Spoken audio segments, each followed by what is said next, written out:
నోరు విప్పింది అని అంటే ఇంకా నోటి వెంట మంచి మాటలేమీ రావన్నమాట. మరి క్రైస్తవ స్త్రీలు అలా ఉండొచ్చా? మనతో మాట్లాడడానికి అందరూ ఇష్టపడే వారంగా మనం ఉండాలి.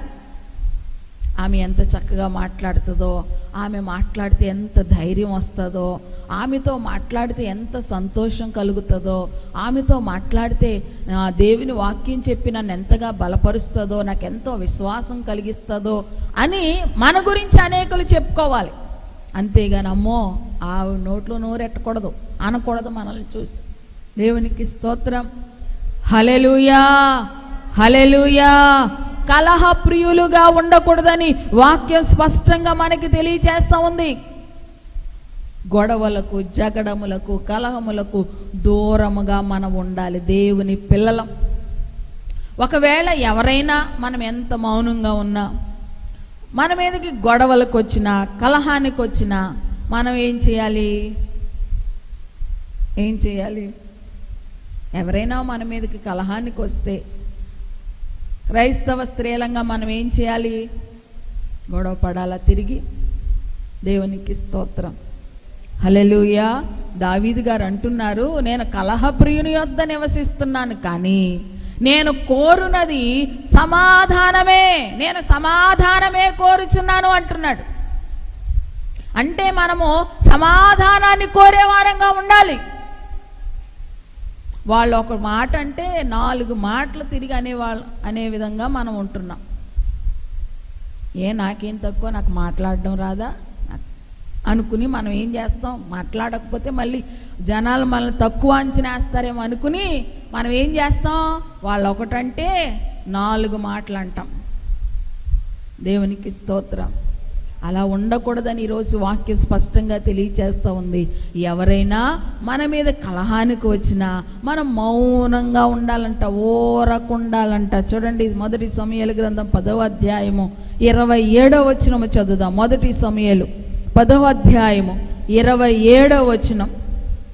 పనికి మాలిన వారు కొందరు ఈ మనుష్యుడు మనలను ఎలాగూ రక్షింపగలడని చెప్పుకొనుచు అతని నిర్లక్ష్యం చేసి అతనికి కానుకలకు తీసుకుని రాకుండగా అతడు చెవిటివాడైనట్టు ఊరకుండెను. ఎలా ఊరకున్నాడంట?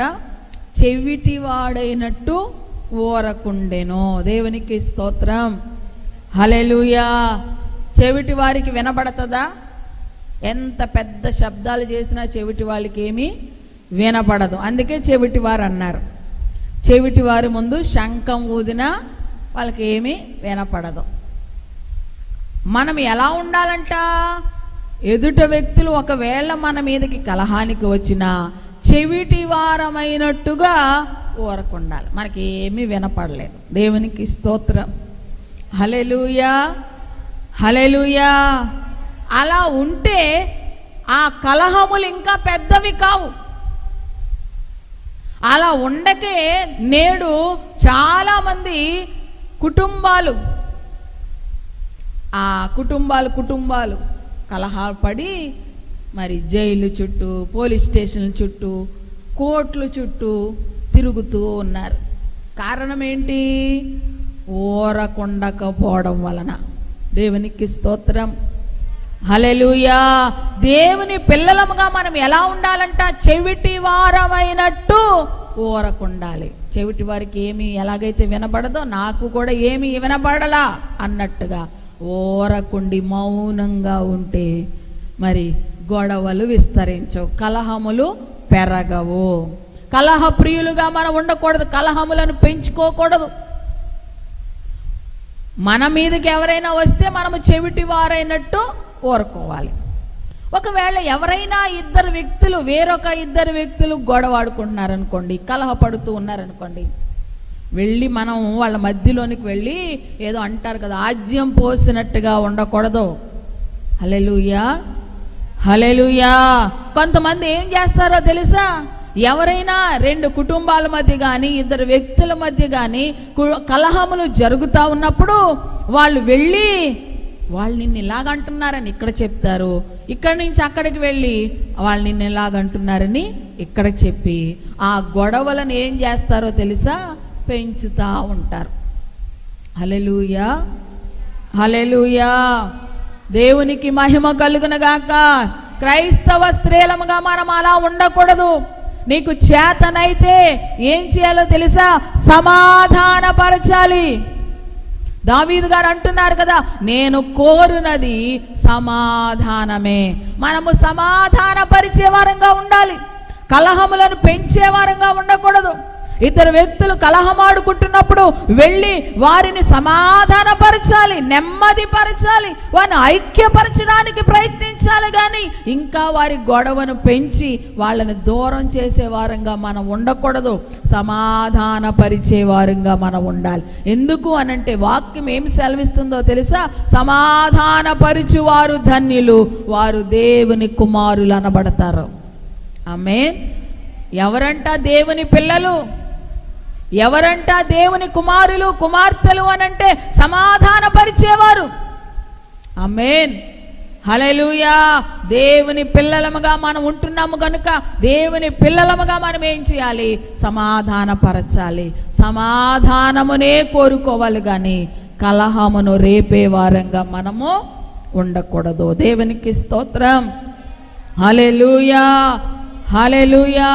ఏ విషయంలో కూడా మనము మనకి కూడా కొంతమందికి కోపం ఎక్కువ అన్నమాట. ముక్కు మీద ఉంటుంది కోపం.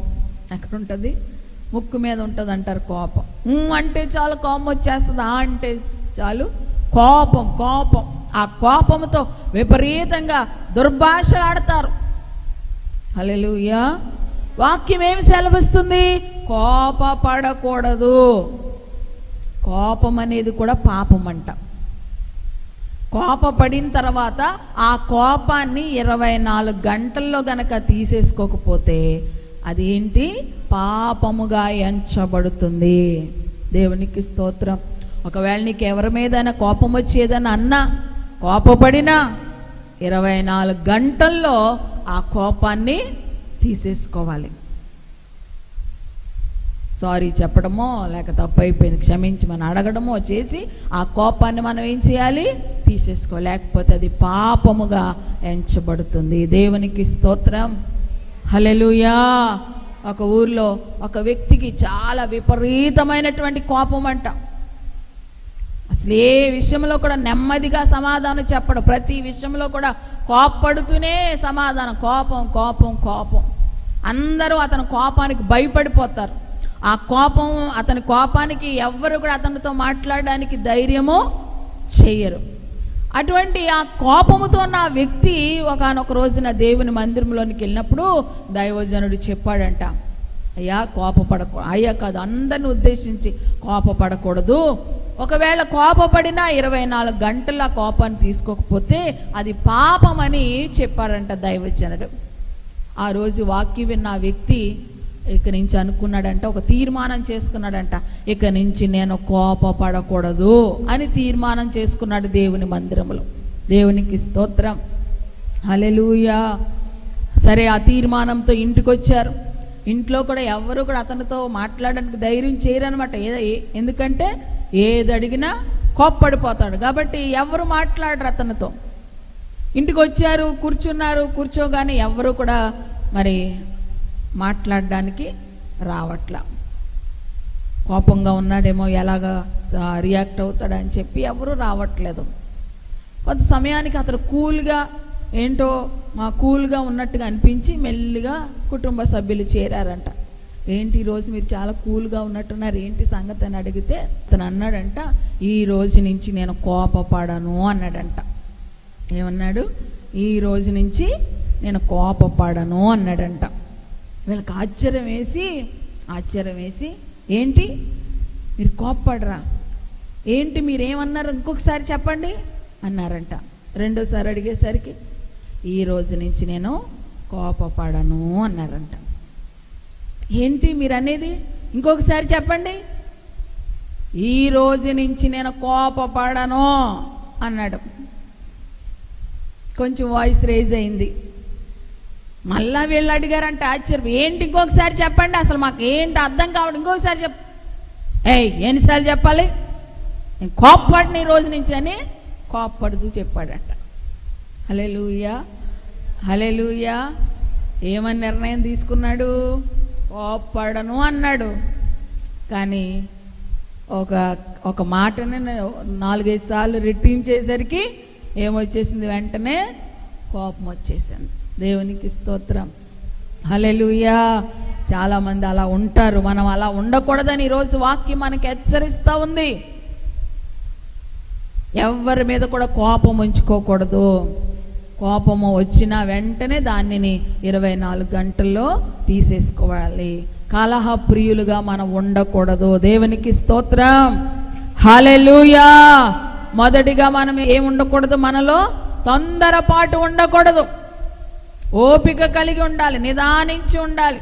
దేవుని కార్యముల కొరకు ఎదురు చూస్తూ కనిపెట్టుకుని ఉండాలి. రెండవది, కలహ ప్రియులుగా మనము ఉండకూడదు. సమాధానాన్ని కోరుకునే వారంగా ఉండాలి. సమాధాన పరిచే వారంగా మనం ఉండాలి. సమాధాన పరిచేవారే దేవుని కుమారులు కుమార్తెలు. దేవునికి స్తోత్రం, హల్లెలూయా.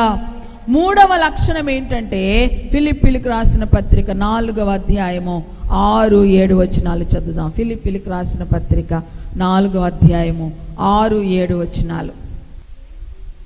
దేనిని గూర్చి చింతపడకుడి గాని ప్రతి విషయములోనూ ప్రార్థనా విజ్ఞాపనముల చేత కృతజ్ఞతాపూర్వకంగా మీ విన్నపములు దేవునికి తెలియచేయడి. అప్పుడు సమస్త జ్ఞానమునకు మించిన దేవుని సమాధానము యేసుక్రీస్తు వలన మీ హృదయములకును మీ తలంపులకును కావలియుండును. దేవునికి స్తోత్రం. మూడవదిగా మనలో ఉండకూడని లక్షణం ఏంటో తెలుసా? చింత. ఏముండకూడదు మనలో? చింత. దేనిని గురించి కూడా మనము చింతపడకూడదు. దేవునికి స్తోత్రం. ఏం పడకూడదండి? చింత పడకూడదు, చింత ఉండకూడదు. మనలో ఉండకూడని మూడవ లక్షణం ఏంటంటే చింత. చింత ప్రతి ఒక్కరికి కూడా ఈ చింత ఉంటుంది.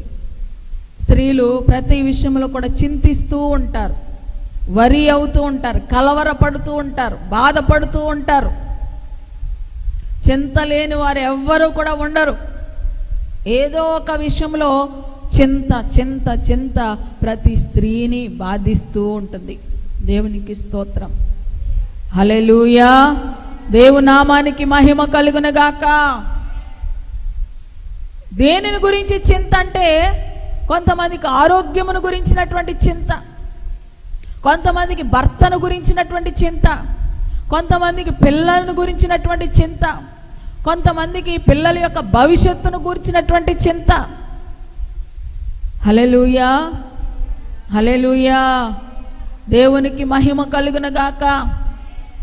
వారి గృహములో, వారి కుటుంబంలో ఉన్న ఆర్థిక పరిస్థితులను బట్టి చింత. ఏంటి పరిస్థితి, ఏంటి పరిస్థితి అని చింతిస్తూ ఉంటారు. ఏమవుతుందో అని చింతిస్తూ ఉంటారు. ఆరోగ్యం ఎలా ఉంటుందో అని చింతిస్తారు. నా పిల్లల భవిష్యత్తు ఎలా ఉంటుందో అని చింతిస్తూ ఉంటారు. హల్లెలూయా, హల్లెలూయా. మనము దేవుని పిల్లలముగా చింతపడకూడదు, ఆలోచించకూడదు. ఏ విషయంలో, దేని విషయంలో కూడా వర్రీ కాకూడదు మనం. దేవునికి స్తోత్రం. చింతపడి మనం ఏమీ చేయలేం. మత్తయి సువార్త 6వ అధ్యాయం 25-27 వచనాల వరకు వాక్యం ఉంటుంది కదా. ఏమి తిందుమో, ఏమి త్రాగుదుమో, ఏమి ధరించుకుందుమో అని మీరు చింతపడొద్దు. హల్లెలూయా, దేవునికి స్తోత్రం. ఏమి తిందుమా, ఏమి త్రాగుదుమా, ఏమి ధరించుదుమా అని చింతపడకూడదు. మనం ఈ 3 విషయాల్లో కూడా చింతపడకూడదు. చాలా మంది ఈ విషయాల్లో చింతపడుతూ ఉంటారు. ఈరోజు వండుకున్నాం, రేపేం వండుకోవాలి? చింత. హల్లెలూయా. రేపటికి దేవుడు నా సిద్ధపరుస్తాడనేటువంటి విషయంలో మర్చిపోయి రేపెలాగా రేపెలాగా రేపెలాగా అని రేపటిని గురించి మనము ఎక్కువగా చింతిస్తూ ఉంటాం. సంపాదించిన డబ్బులు ఈరోజు అయిపోయినాయి, మరి రేపేంటి మన పరిస్థితి అని ప్రతి విషయంలో రేపటిని గురించి మనం చింతిస్తూ ఉంటాం. కానీ వాక్యం ఏమంటుందో తెలుసా? రేపటిని గురించి మీరు చింతించవద్దు. హల్లెలూయా. అసలు రేపు ఏమి సంభవిస్తుందో మీకు తెలియదు. రేపేం సంభవిస్తుందో మనకు తెలుసా? రేపేం సంభవిస్తుందో మనకు తెలియదు. కాబట్టి అసలు రేపటిని గురించి పట్టించుకోవద్దు. ఈ దినము గురించి ఆలోచించండి. ఈ దినము దేవుని మీద ఆధారపడడం నేర్చుకోండి. ఒకవేళ ఈరోజు దేవుడు ఈరోజు నిన్ను పోషించిన దేవుడు రేపటి దినము ఉంటే మనల్ని పోషించలేడా? ఆకాశ పక్షులను ఆయన పోషించటం లేదా? దేవునికి స్తోత్రం. అవి విత్తవు, కోయవు, కొట్లలో కూర్చుకోవు, కానీ ప్రతి దినము సమృద్ధి అయిన ఆహారముతో దేవుడు ప్రతి జీవిని పోషించుచున్నాడు. ప్రతి జీవిని పోషించుచున్న దేవుడు ఆ జీవులన్నిటికంటే శ్రేష్టమైన మనల్ని ఎందుకు వదిలేస్తాడు? ఎందుకు పట్టించుకోడు? ఎందుకు పోషించడు? ఎందుకు మన బాధలను తీర్చడు? ఎందుకు మన కలవరాలను ఆయన తీర్చడు? ప్రతి విషయంలో కూడా దేవుడు మనకు సహాయం చేస్తాడు. కాబట్టి మనము దేవుని మీద ఆధారపడాలి. మనము చింతించడము మానేయాలి. మన చింత యావత్తు కూడా ఆయన మీద వేయాలి. ఒకవేళ చింత ఉన్నా, బాధ ఉన్నా, టెన్షన్ ఉన్నా, వరి ఉన్నా, అదంతా ఎవరి మీద వేయాలి? దేవుని మీద వేసేయాలి. దేవునికి స్తోత్రం. హల్లెలూయా. ఎందుకంటే నువ్వు చింతపడి, నువ్వు బాధపడి ఏమీ చేయలేవు. వాక్యమే చెప్తుంది, నువ్వు చింతించటం వలన ఒక ఎత్తు మూరెడు ఎక్కువ అవ్వగలదా? పొట్టిగా ఉన్నాను ఓ బాధపడుతూ ఏడుస్తూ ఉంటే పొడిగైపోతారు అర్జెంటుగా. హల్లెలూయా. వాక్యం అదే చెప్తుంది, చింతించటం వలన తన ఎత్తు మూరెడు ఎక్కువ చేసుకోనగలడా? నువ్వు చింతించడం వల్ల ఒక వెంట్రుకను నల్లగా కానీ తెల్లగా కానీ నువ్వు మార్చగలవా? దేవునికి స్తోత్రం. హల్లెలూయా. అర్థమవుతుందా? ఏమీ చేయలేం మనం. చింతించడం వలన మన వలన ఏమీ ప్రయోజనం లేదు. చింతపడడం వలన రోగాలు ఎక్కువ అవుతాయి అంతే. ఆలోచిస్తూ ఉండడం వలన బీపీలు, షుగర్లు, లేనిపోని బలహీనతలు తప్ప మనకు కలిసి వచ్చేది ఏమీ లేదు. ఏమంటున్నారు యేసయ్య? మీ చింత యావత్తు నా మీద వేయండి. ఆయన మిమ్మును గురించి చింతించుచున్నాడు గనుక మీ చింత యావత్తు ఆయన మీద వేయండి. మీ చింత మోయడానికి ఆయన ఉన్నాడు. మీ చింతను తీర్చడానికి ఆయన ఉన్నాడు. మీ చింత ఏదైనా సరే దేవుని మీద వేసి మీరు చింతించడం మానివేయండి. దేవునికి స్తోత్రం. హల్లెలూయా. దేవునికి మహిమ కలుగును గాక. మనమేమో మన చింతలు దేవుని మీద వెయ్యం, మనమే మోస్తాం. అదంతా గుండెల్లో మనమే పెట్టేసుకుని ఏడుస్తూ ఉంటాం, ఆలోచించేస్తూ ఉంటాం, బాధపడుతూ ఉంటాం. గుండె బరువు ఎక్కువైపోతుంది తప్ప మనకేమీ కలగదు. మనం ఏం చేయాలంట? మన బాధ ఏదైనా సరే అది దేవుని మీద వేసేయాలి. ఆయన మోయడానికి సిద్ధంగా ఉన్నాడు. ఒక రోజున ఒక ట్రైన్లో ఒక ముసలావిడి ట్రంక్ పెట్టి పట్టుకుని ఎక్కిందంట. ఆ ట్రంక్ పెట్టి తన ఒళ్ళో పెట్టుకుని కూర్చుందంట. ట్రైన్లో ప్రయాణం చేస్తూ ఆ ట్రంక్ పెట్టి ఎక్కడ పెట్టుకుంది? ఒళ్ళో పెట్టుకుని కూర్చుంది. కూర్చుంటే తోటి ప్రయాణికులు ఉంటారు కదా, అవా ఏంటి ఆ ట్రంక్ పెట్టు ఒళ్ళో పెట్టుకున్నావు, ఎక్కడైనా పెట్టకపోయావా అని అంటే ఆ ముసలావిడ అంటుందంట, ఈ ట్రైను నన్ను మోయడమే ఎక్కువ, నా ట్రంక్ పెట్టును కూడా మోస్తుందా అని అడుగుతుందంట. దేవునికి స్తోత్రం. హల్లెలూయా. నన్ను మోయడమే ఎక్కువ ఈ ట్రైను, ఈ ట్రంక్ పెట్టును కూడా ఎలా మోయగలదు, బరువు ఎక్కువైపోద్దని నేనే పట్టుకున్నాను అన్నదంట. దేవునికి స్తోత్రం. ఆమె పట్టుకున్న బరువు ఎక్కడుంది? ట్రైన్ మీదే ఉంది కదా. దేవునికి స్తోత్రం. హల్లెలూయా. కొంతమంది అలాగే దేవుని దగ్గరకు వస్తారు కానీ వారి చింతలు మాత్రం దేవుని మీద వేయరు, వాళ్ళే పట్టుకుని కూర్చుంటారు. వాళ్ళే మోస్తూ ఉంటారు ఆ చింతలన్నీ. మనం అలా ఉండకూడదు. క్రైస్తవ స్త్రీలంగా మనకు ఒక నిరీక్షణ ఉన్నది, మనకు ఒక ధైర్యం ఉన్నది, మన పక్షంగా ఒక ఆయన ఉన్నాడు అనేటువంటి ధైర్యం మనకున్నది. కనుక మనం ఏం చేయాలి? మన చింత యావత్తు కూడా ఆయన మీద వేయాలి. స్త్రీలు నేర్చుకోండి, ప్రతి విషయానికి ఏడుస్తూ కూర్చోవద్దు, ఏడుస్తూ కలవరపడుతూ లేనిపోని బలహీనతలు కొని తెచ్చుకోవద్దు. ఆ బాధను తీసుకొచ్చి ప్రభు మీద వేసేయండి. మీ భారమంతా ప్రభు మీద వేసేయండి, ఆయన తీసేస్తాడు. హల్లెలూయా. దేనిని గురించి చింతపడొద్దు. కానీ ఏమంటుంది? ప్రతి విషయంలో ప్రార్థనా విజ్ఞాపనలు చేయండి. మీ చింతను మీరు ఏం చేయాలో తెలుసా? ప్రార్థనగా మార్చి మీరు ప్రార్థన చేయండి దేవునికి. మీ చింతను ప్రార్థనగా మార్చి ప్రార్థన చేయండి.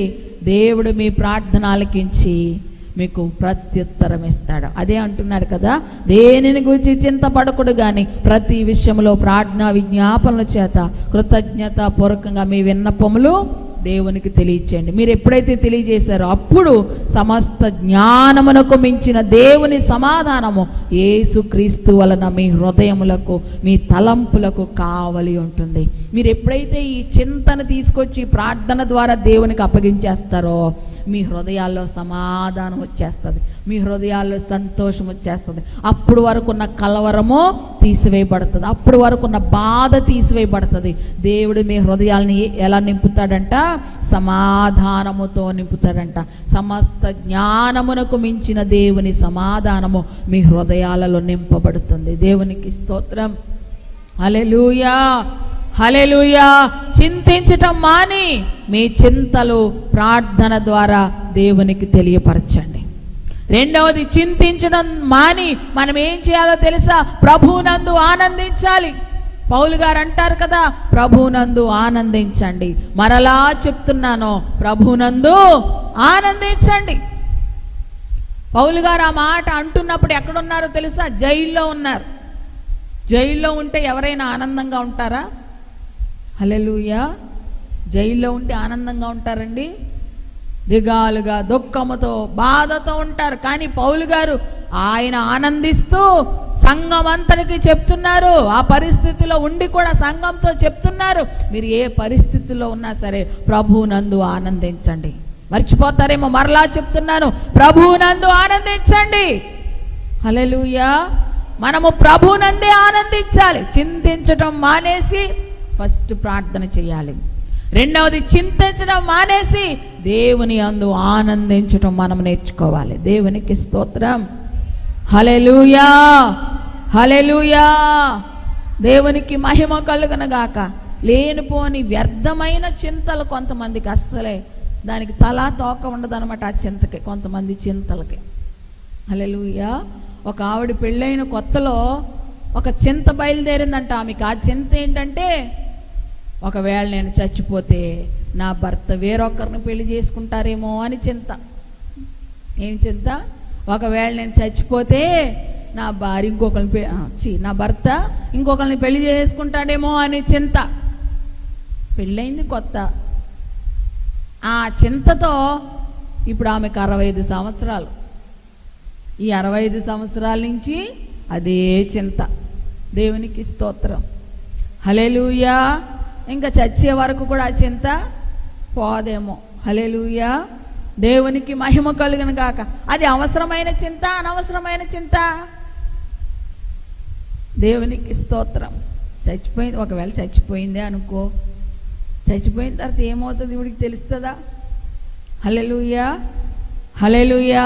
ఈవిడు చచ్చిపోయిన తర్వాత జరిగే దాని గురించి కూడా ఇప్పుడు ఆలోచించేసి టెన్షన్ పెట్టేసుకుని బలహీనతలు కొని తెచ్చుకుంటారు కొంతమంది. హల్లెలూయా. వ్యర్థమైన చింతలకు తావివ్వద్దు. అనవసరమైన వాటికి చింతించొద్దు. ఏ విషయానికి చింతించొద్దు, చింతపడొద్దు. మీరు మీ చింతను ప్రార్థన ద్వారా దేవునికి తెలియపరిచి దేవునిలో ఆనందించండి. దేవుడు మీ ప్రార్థనలు ఆలకించి మీ చింతలన్నీ తీసివేసి మీ చింతలను దేవుడు ఆనందంగా మార్చేస్తాడు. ఆమేన్. మనము దైవ భక్తి కలిగిన స్త్రీలుగా మనం ఏ విషయంలో కూడా చింతించకూడదు, బాధపడుతూ ఉండకూడదు. తర్వాత 4వది మనము చూద్దాం, చూడండి. 2వ తిమోతి 1వ అధ్యాయం 7వ వచనం. 2వ తిమోతి 1వ అధ్యాయం 7వ వచనంలో మనం చూస్తే అక్కడ ఉంటుంది కదా, దేవుడు మనకు శక్తియు ప్రేమయు ఇంద్రియ నిగ్రహము గల ఆత్మనే ఇచ్చెను గాని పిరికితనము గల ఆత్మను ఇయ్యలేదు. దేవుడు మనకి ఏమి ఇవ్వలేదంట? పిరికితనము గల ఆత్మను ఇవ్వలేదు. కాబట్టి మనము 4వదిగా పిరికితనము కలిగి ఉండకూడదు, భయము కలిగి ఉండకూడదు. దేవునికి స్తోత్రం, హల్లెలూయా.